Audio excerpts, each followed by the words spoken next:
Bharat unscripted में आप सबका स्वागत है।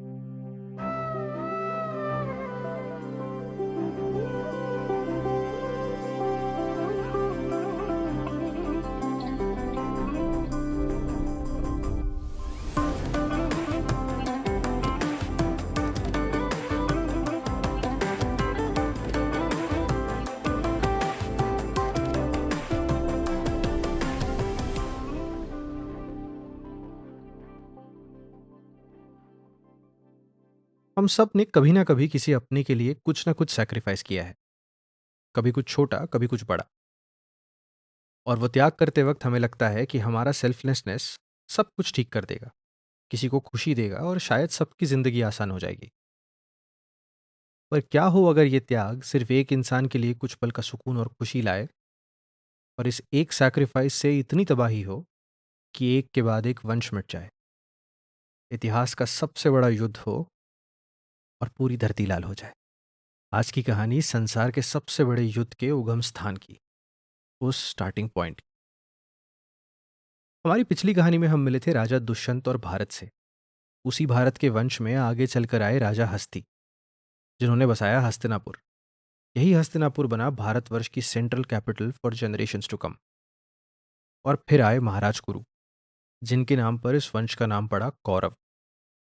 पीढ़ियां बढ़ती गई, साम्राज्य बढ़ता गया, और फिर इसी वंश में जन्म हुआ राजा शंतनु का। शंतनु अपने वंश के बाकी राजाओं की तरह ही एक महान और शक्तिशाली राजा थे। उनके राज्य में भारतवर्ष की ख्याति और भी आगे बढ़ी। और जैसे दुष्यंत एक दिन अचानक शकुंतला से मिले थे, वैसे ही शंतनु को भी एक दिन दिखी गंगा। गंगा इतनी रेडिएंट और सुंदर थी कि उसे देखकर वो पृथ्वी से है ये सोचना कठिन था। शंतनु उसे देखकर इतने प्रभावित और आकर्षित हो गए कि विवाह का प्रस्ताव रखा। और जैसे शकुंतला ने विवाह की कंडीशन रखी थी, वैसे ही गंगा ने भी रखी। पर कंडीशन उसके पुत्र को राजा बनाने की नहीं थी, कुछ अलग थी। गंगा की कंडीशन थी कि शंतनु उसे कभी कुछ करने से ना रोके और कभी उससे कोई सवाल ना पूछे। अगर उसे रोका गया या क्वेश्चन किया गया तो वो चली जाएगी। शंतनु ने ये कंडीशन स्वीकार की और उन दोनों का जल्द ही विवाह हुआ। The happily ever after was soon broken in the most tragic way. इसके बाद जो घटा वो हमारी कल्पना से बाहर है। शंतनु और गंगा को पुत्र हुआ, और इससे पहले कि राजकुमार के जन्म की खुशी हो, गंगा ने अपने नन्हे से बेटे को नदी में बहा दिया। शंतनु बस देखते रह गए। ना वो इसका कारण समझ पाए, ना पूछ पाए, ना ही गंगा को रोक पाए। जो शर्त मानकर उन्होंने विवाह किया था, शायद उन्होंने कभी सोचा भी नहीं होगा कि वही शर्त उन्हें एक दिन इतना हेल्पलेस बना देगी। कुछ दिन बीते, वो फिर पिता बने। शायद इस बार उन्हें लगा हो कि वो अपने पुत्र को अपने सामने बड़ा होता देख पाएंगे। एक दिन उसे अपना राज सौंपेंगे। पर फिर वही हुआ। गंगा ने उस पुत्र को भी नदी में बहा दिया। शंतनु फिर एक बार बस देखते रह गए। अनफॉर्चुनेटली ये बेबसी राजा शंतनु के जीवन में आखिरी बार नहीं आई थी। गंगा ने एक एक करके अपने 7 पुत्र नदी में बहा दिए। शंतनु सातों बार बस देखते रह गए। और 8वीं बार ये सब फिर घटा, एक आखिरी बार। शंतनु और गंगा को 8वां पुत्र हुआ। पर इस बार शंतनु ने गंगा को रोका, उसे उस पुत्र को नदी में बहाने नहीं दिया, और पूछा कि वो इन नन्हे बच्चों को नदी में क्यों बहा रही है। पर इस क्वेश्चन में दिया हुआ वचन और विवाह की कंडीशन टूटी। गंगा ने उनके पुत्र को नदी में नहीं बहाया, पर वो उसे लेकर चली गई। कहाँ, ये कोई नहीं जानता। इस बार राजा शंतनु ने अपने पुत्र के साथ अपनी पत्नी भी खो दी। एक तरफ 7 पुत्रों के मृत्यु का दुख, और दूसरी तरफ उस 8वें पुत्र के होते हुए भी दूरी। समय बीतता गया, हस्तिनापुर चलता रहा। राज्य बढ़ता रहा और कहीं दूर वो 8वां पुत्र बढ़ रहा था। पर न गंगा कोई सामान्य स्त्री थी, न वो बच्चा कोई साधारण लड़का। वो अलग अलग आश्रमों में भारतवर्ष के महान ऋषियों और योद्धाओं से शिक्षा प्राप्त कर रहा था। उसे वेदों और धर्म की शिक्षा दे रहे थे साक्षात ऋषि वशिष्ठ। अस्त्र शस्त्र युद्ध नीति उसने सीखी विष्णु के छठे और चिरंजीवी अवतार भगवान परशुराम से। धीरे धीरे शंतनु और गंगा का ये बेटा भारतवर्ष का सबसे शक्तिशाली युद्ध कुशल ज्ञानी युवराज बन चुका था। गंगा ने इस बेटे का नाम रखा था देवव्रत। पर जो नाम हमें पता है वो इसे मिला उसके वही त्याग से जिससे हमारा इतिहास बदल गया। पर वो इतिहास बदलने से पहले जरूरी था देवव्रत का अपने पिता से मिलना। एक दिन राजा शंतनु गंगा नदी के किनारे टहल रहे थे जब उनकी नजर गई एक युवा योद्धा पर जिसने अपने बाणों से गंगा नदी का प्रवाह रोक रखा था। शंतनु आश्चर्यचकित रह गए। उन्होंने उस युवा को ध्यान से देखा। वो कौन है ये शंतनु जानने की कोशिश शुरू कर पाते तब तक उनके सामने आई उनकी पत्नी गंगा। इतने वर्षों बाद जब शंतनु और गंगा फिर से एक दूसरे के सामने आए तो उन दोनों के बीच क्या बात हुई ये हमें नहीं पता। पर गंगा ने शंतनु को ये जरूर बताया कि नदी का प्रवाह रोकने वाला उन्हीं का बेटा है, देवव्रत। गंगा ने यह भी बताया कि देवव्रत एक असामान्य लड़का है जो युद्ध शास्त्र राजनीति सब में कुशल है और अब बड़ी जिम्मेदारियों के लिए तैयार है। राजा को अपना पुत्र सौंपकर गंगा हमेशा के लिए चली गई।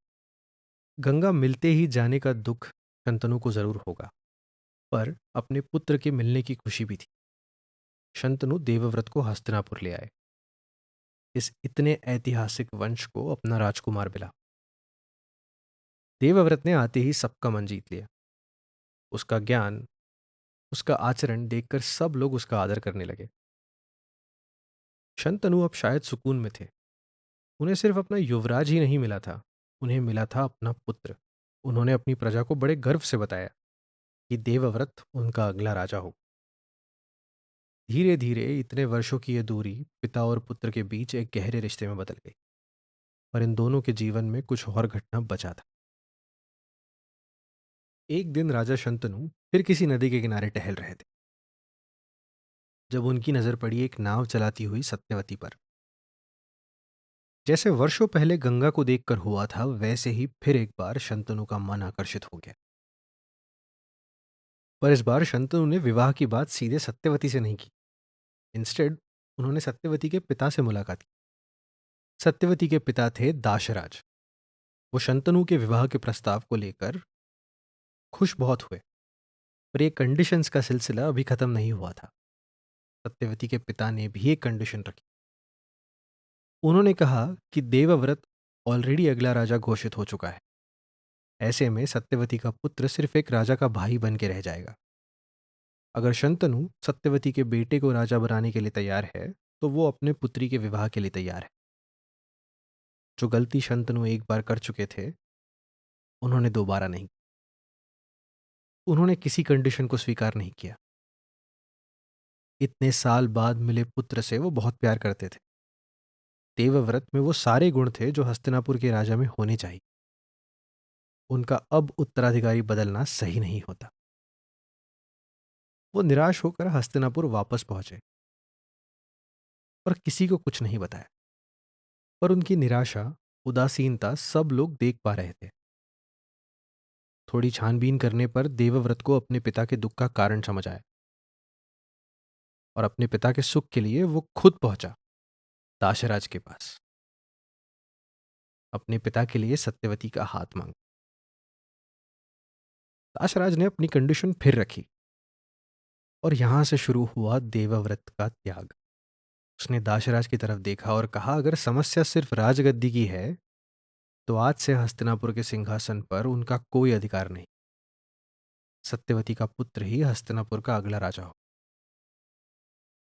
पर यह सुनकर दाशराज नहीं माने।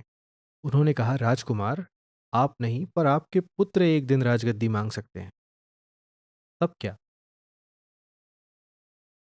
सत्यवती एक युवराज को अपने पिता की इच्छा के लिए तरसता देख रही थी, पर कुछ नहीं बोली। देवव्रत ने शायद एक लंबी सांस ली और कहा कि मैं सबके सामने प्रतिज्ञा करता हूं कि जीवन भर विवाह नहीं करूंगा, जीवन भर ब्रह्मचारी रहूं।